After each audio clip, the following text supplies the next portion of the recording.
This is the Krups 265 coffee machine. This one is a Type 265, made in Germany, 750 watts, 220 volts. So starting backwards, the flex is wrapped around here.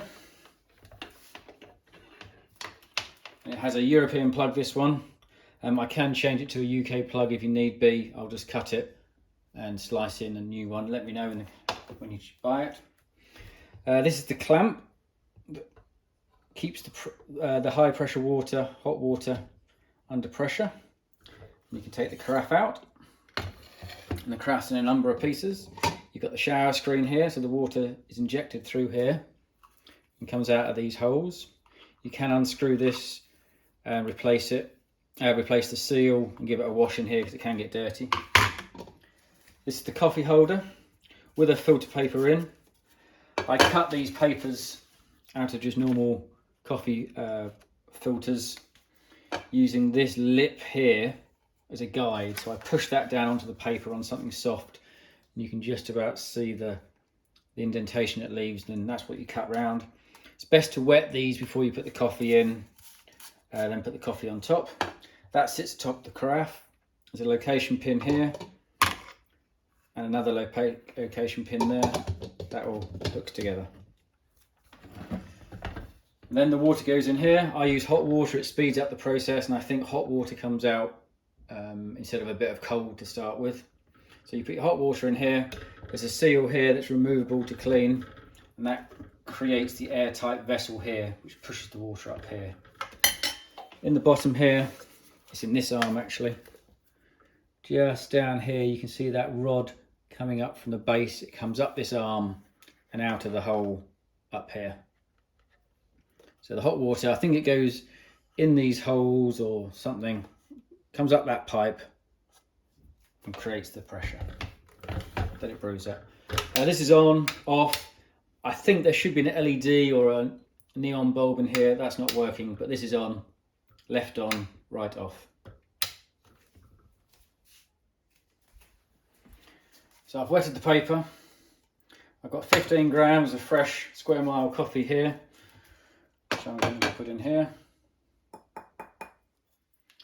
And the official instructions say tap it down. So I'm just going to tamp it down on the back of a spoon as evenly as I can.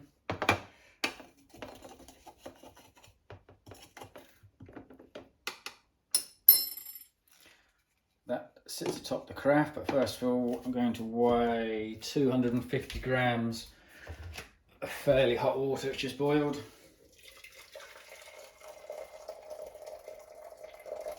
Okay, so I've done about 280 because there's a little bit left in the bottom. Switch the machine on, put the hot water in. This also warms the carafe a bit. Put the kettle lid on, coffee in, shower screen lining up everything.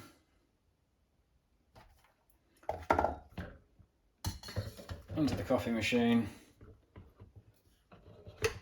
close the lid. So now you've got a sealed system, so we'll just wait for that to boil.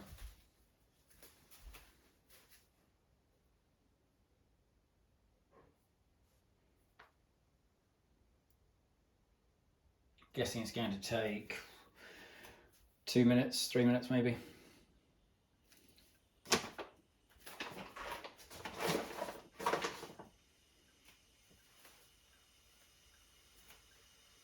Okay, I can hear it starting to boil now. So this does get hot, be aware this bottom surface does obviously get very hot. And never lift this handle until all the water has stopped dripping. On the later models I think there's a pressure release button here, but these ones don't have that. If you lift this handle whilst it's still hot and pushing water through, you'll get coffee everywhere, trust me. Okay, I can hear it boiling now. And there it comes.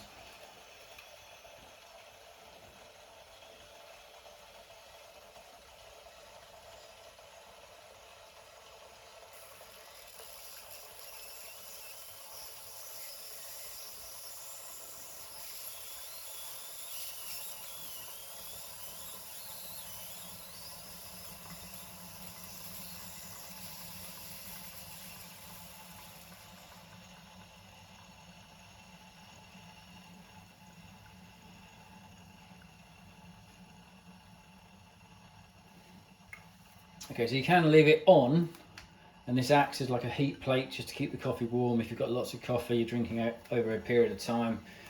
That's what it says in the instructions. I've not tried that.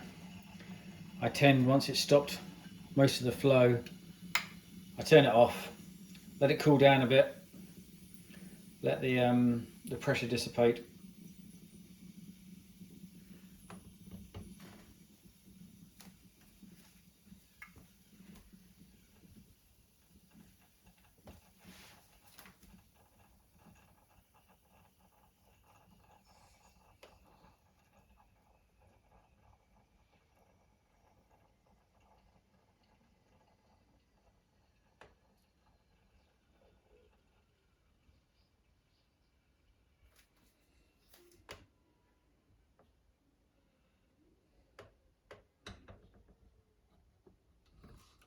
Great. That was most of the pressure gone.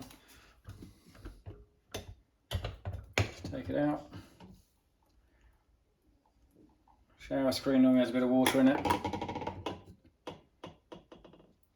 There's the coffee. As you can imagine, as it comes out of the shower screen, it's under a bit of pressure, so you do get some channeling. I think that's why they suggest tamping it down, and maybe this needs to be tamped down a bit more. But I've only got 15 grams of coffee in here. Once you're putting more coffee in for more volume out, I think it's easier to tamp down and you'll get less of this channeling. You can also reuse the filter papers, I find. There we go, we've got a carafe of coffee. Let's pour that out.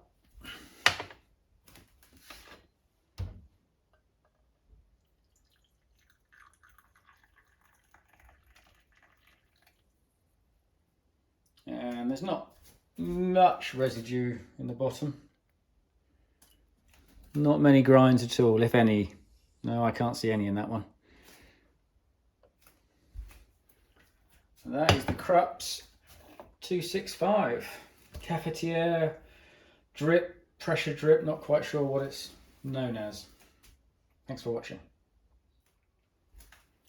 I think the reason the coffee was dripping down the handle is the seal here is most probably an original seal, and it's got a few cracks on it.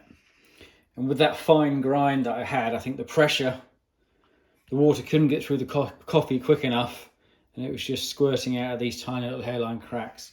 I believe you can buy replacement seals of these, but this is most probably a, like I said, 30, 40-year-old seal. I think you can buy this seal here, this one here, which I think is okay, and the one up here. That one seems okay. It's just this and this one seem okay. It's just this one's got some cracks on. It's a pretty simple seal. Unscrew this. And there it is. Slots back in there. And that's the inside of the screen. You can see where the screw goes in here. That just fits in there. This holds it all together. Or maybe I didn't have this tight enough, I don't know. But I think that's why the coffee was dripping down the handle. Previously, I've not had that problem, either because I had a much coarser grind, or maybe that seal, that filter I was using was a very good fit and there was nothing getting past it. And that's why I couldn't see any grinds in the bottom of the coffee.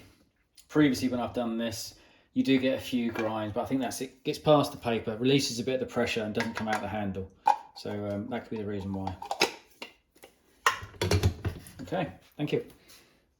After reviewing the footage, I noticed the machine was wobbling left to right, so I've tightened this screw in the center. And now the machine doesn't rock like it was in the images. So yeah, that screw was loose. It's now tightened.